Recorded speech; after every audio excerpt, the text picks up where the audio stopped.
So our first example, we're going to think about Western culture. That's a term that we hear a lot. But what does it really mean?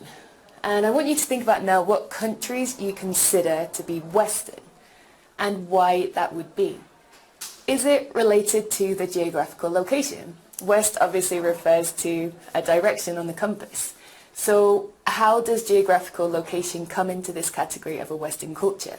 Is it to do with the economy? Is it to do with the amount of money a country makes per capita?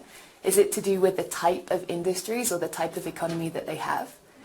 Or is it perhaps to do with attitudes? Are there certain attitudes that we consider to be attitudes of a Western culture?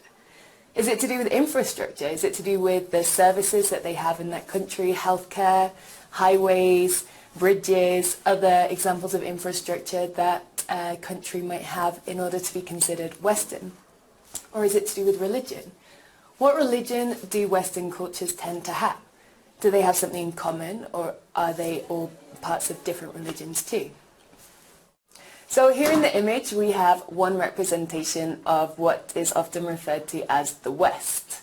So as we can see, the countries, in Europe, in Western Europe, the United Kingdom, Ireland, Canada, United States, Mexico, Central America and South America. We can also see parts of the Middle East. We can see perhaps Israel. We can see South Africa. We can also see Australia and New Zealand.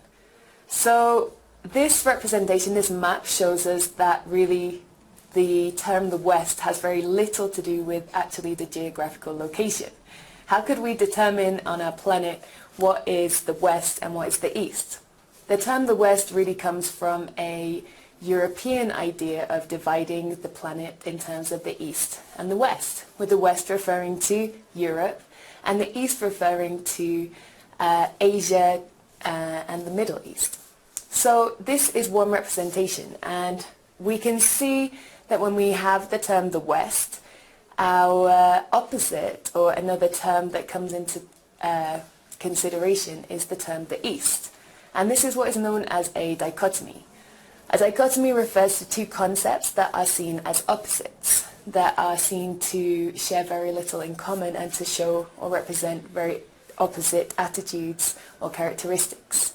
The Eastern world. The Eastern world is here shown in one representation, and the East is seen as encompassing China, Mongolia, Japan, Southeast Asia, India, Pakistan, Bangladesh. So the Eastern world is seen as these countries that do share a geographical location. So in comparison with the idea of the West and what makes something or a country or a culture a Western culture, our idea about Eastern cultures is slightly more related to geographical location.